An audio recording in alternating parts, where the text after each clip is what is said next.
Chapter 7. The Salvation of Trinavarta.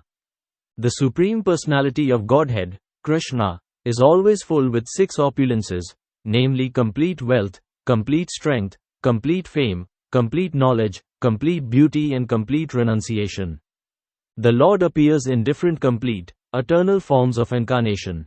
The conditioned soul has immense opportunity to hear about the transcendental activities of the Lord in these different incarnations. In the Bhagavad Gita it is said, Janma karmka me divyam. The pastimes and activities of the Lord are not material, they are beyond the material conception, and the conditioned soul can benefit by hearing such uncommon activities. Hearing is an opportunity to associate with the Lord, to hear His activities as to evolve one's transcendental nature, simply by hearing. The conditioned soul has a natural aptitude to hear something about other conditioned souls in the form of fiction, drama and novel. That inclination to hear something about others may be utilized in hearing the pastimes of the Lord. Then one can immediately evolve his transcendental nature. Krishna's pastimes are not only beautiful, they are also very pleasing to the mind. If someone takes advantage of hearing the pastimes of the Lord, the material contamination of dust, accumulated in the heart due to long association with material nature, can be immediately cleansed. There are different processes for self-realization, but this process of devotional service, of which hearing is the most important function, when adopted by any conditioned soul, will automatically cleanse him of the material contamination and enable him to realize his real constitutional position. Conditional life is due to this contamination only, and as soon as it is cleared off, then naturally the dormant function of the living entity, rendering service to the Lord, awakens. By developing his eternal relationship with the Supreme Lord, one becomes eligible to create friendship with the devotees.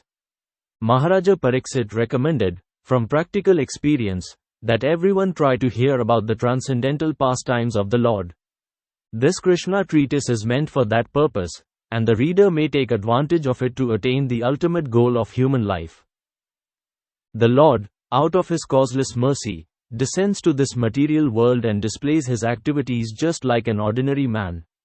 Unfortunately, the impersonalists or the atheistic class of men consider Krishna to be an ordinary man like themselves, and so they deride Him. This is condemned in the Bhagavad Gita by the Lord Himself when He says Avajananti mam modha. The modhas, or rascals, take Krishna to be an ordinary man or a slightly more powerful man. Out of their great misfortune, they cannot accept Him as the Supreme Personality of Godhead. Sometimes such unfortunate persons misrepresent themselves as incarnations of Krishna without referring to the authorized scriptures. When Krishna grew up a little more, he began to turn himself backside up.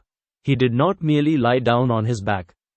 And another function was observed by Yashoda and Nanda Maharaja, Krishna's first birthday. They arranged for Krishna's birthday ceremony, which is still observed by all followers of the Vedic principles. Krishna's birthday ceremony is observed in India by all Hindus, irrespective of different sectarian views. All the cowherd men and women were invited to participate in the jubilant celebration. A nice band played, and the assembled people enjoyed it. All the learned Brahmanas were invited, and they chanted Vedic hymns for the good fortune of Krishna. During the chanting of the Vedic hymns and playing of the bands, Krishna was bathed by Mother Yashoda. This bathing ceremony is technically called Abhisheka, and even today this is observed in all the temples of Vrindavana on Janmashtami Day, or the birthday anniversary of Lord Krishna. On this occasion, Mother Yashoda arranged to distribute a large quantity of grain, and first-class cows decorated with golden ornaments were made ready to be given in charity to the learned, respectable Brahmanas. Yashoda took her bath and dressed herself nicely, and taking child Krishna, duly dressed and bathed, on her lap, she sat down to hear the Vedic hymns chanted by the Brahmanas. While Mother Yashoda was listening to the chanting of the Vedic hymns, the child appeared to be falling asleep, and therefore she very silently laid him down on the bed. Being engaged in receiving all the friends, relatives and residents of Vrindavana on that holy occasion, she forgot to feed the child milk. He was crying, being hungry, but Mother Yashoda could not hear him cry because of the various noises. The child, however, became angry because he was hungry and his mother was not paying attention to him. So he lifted his legs and began to kick his lotus feet just like an ordinary child. Baby Krishna had been placed underneath a hand-driven cart, and while he was kicking his legs, he accidentally touched the wheel of the cart, and it collapsed. Various kinds of utensils and dishes made of brass and other metals had been piled up in the handcart, and they all fell down with a great noise. The wheel of the cart separated from the axle, and the spokes of the wheel were all broken and scattered hither and thither. Mother Yashoda and all the gopis, as well as Maharaja Nanda and the cowherd men, were astonished as to how the cart could have collapsed by itself. All the men and women who were assembled for the holy function crowded around and began to suggest how the cart might have collapsed. No one could ascertain the cause, but some small children who were entrusted to play with baby Krishna informed the crowd that it was due to Krishna striking his feet against the wheel. They assured the crowd that they had seen how it happened with their own eyes, and they strongly asserted the point. Some were listening to the statement of the small children, but others said, "How can you believe the statements of these children?" The cowherd men and women could not understand that the all-powerful personality of Godhead was lying there as a baby and that he could do anything. Both the possible and impossible were in his power. While the discussion was going on, baby Krishna cried. Without remonstration, Mother Yashoda picked the child up on her lap and called the learned Brahmanas to chant holy Vedic hymns to counteract the evil spirits. At the same time, she allowed the baby to suck her breast. If a child sucks the mother's breast nicely, it is to be understood that he is out of all danger. After this, all the stronger cowherd men put the broken cart in order, and all the scattered things were set up nicely as before.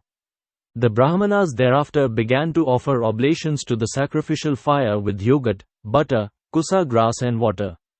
They worshipped the Supreme Personality of Godhead for the good fortune of the child. The Brahmanas who were present at that time were all qualified because they were not envious, they never indulged in untruthfulness, they were never proud, they were non-violent, and they never claimed any false prestige. They were all bona fide Brahmanas, and there was no reason to think that their blessings would be useless. With firm faith in the qualified Brahmanas, Nanda Maharaja took his child on his lap and bathed him with water mixed with various herbs while the Brahmanas chanted hymns from the Yajur and Samavedas. It is said that without being a qualified Brahmana one should not read the mantras of the Vedas. Here is the proof that the Brahmanas were qualified with all the Brahminical symptoms. Maharaja Nanda also had full faith in them. Therefore they were allowed to perform the ritualistic ceremonies by chanting the Vedic mantras. There are many different varieties of sacrifices recommended for different purposes, but the mantras are all to be chanted by qualified Brahmanas. And because in this age of Kali such qualified Brahmanas are not available, all Vedic ritualistic sacrifices, as the Brahmanas chanted the Vedic hymns and performed the ritualistic ceremonies for the second time, Nanda Maharaja again gave them huge quantities of grain and many cows. All the cows which were given in charity were covered with nice gold embroidered garments, and their horns were bedecked with golden rings. Their hooves were covered with silver plate, and they wore garlands of flowers. He gave so many cows just for the welfare of his wonderful child, and the Brahmanas in return bestowed their heartfelt blessings. And the blessings offered by the able Brahmanas were never to be baffled. One day, shortly after the ceremony, when Mother Yashoda was patting her baby on her lap, the baby felt too heavy, and being unable to carry him, she unwillingly placed him on the ground. After a while, she became engaged in household affairs.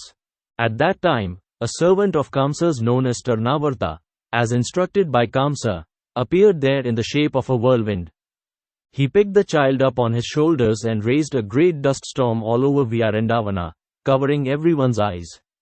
Within a few moments the whole area of Vyārendavana became so densely dark that no one could see himself or anyone else. During this great catastrophe, Mother Yashoda could not see her baby, who had been taken away by the whirlwind, and she began to cry very piteously. She fell down on the ground exactly like a cow who has just lost her calf.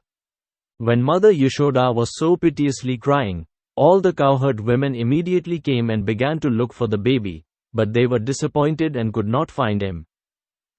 The Trinavarta demon went high into the sky with baby Krishna on his shoulder, but the baby assumed such a weight that suddenly he could not go any further, and he had to stop his whirlwind activities. Baby Krishna made himself heavy and began to weigh down the demon, catching hold of his neck. Trinavarta felt the baby to be as heavy as a big mountain, and he tried to get out of his clutches, but he was unable to do so, and his eyes popped out from their sockets. Crying very fiercely, he fell down to the ground of Vyāsadeva and died.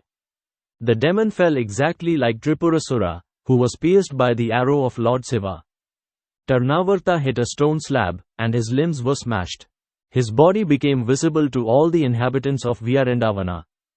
When the gopis saw the demon killed and child Krishna very happily playing on his body, they immediately picked Krishna up with great affection.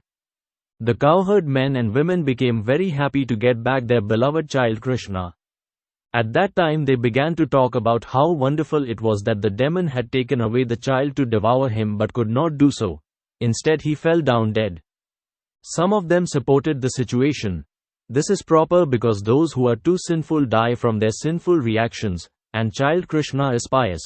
Therefore he is safe from all kinds of fearful situations. And we too must have performed great sacrifices in our previous lives, worshipping the Supreme Personality of Godhead, giving great wealth in charity and acting philanthropically for the general welfare of men. Because of such pious activities, the child is safe from all danger. The gopis assembled there spoke among themselves. What sort of austerities and penances we must have undergone in our previous lives. We must have worshipped the Supreme Personality of Godhead, offered different kinds of sacrifices, made charities and performed many welfare activities for the public, such as growing banyan trees and excavating wells. As a result of these pious activities, we have gotten back our child, even though he was supposed to be dead. Now he has come back to enliven his relatives. After observing such wonderful happenings, Nanda Maharaja began to think of the words of Vasudeva again and again. After this incident, when Yashoda once was nursing her child and patting him with great affection, there streamed a profuse supply of milk from her breast, and when she opened the mouth of the child with her fingers, she suddenly saw the universal manifestation within his mouth. She saw within the mouth of Krishna the whole sky, including the luminaries, stars in all directions, the sun, moon, fire, air, seas, islands, mountains, rivers, forests and all other movable and immovable entities. When Mother Yashoda saw this, her heart began to throb, and she murmured within herself, "How wonderful this is!" She could not express anything, but simply closed her eyes. She was absorbed in wonderful thoughts. Krishna, showing the universal form of the Supreme Personality of Godhead, even when lying down on the lap of his mother, proves that the Supreme Personality of Godhead is always the Supreme Personality of Godhead, whether he is manifested as a child on the lap of his mother or as a charioteer on the battlefield of Kurukshetra. The concoction of the impersonalists, that one can become God by meditation or by some artificial material activities, is herewith declared false. God is always God in any condition or status, and the living entities are always the parts and parcels of the Supreme Lord. They can never be equal to the inconceivable, supernatural power of the Supreme Personality of Godhead.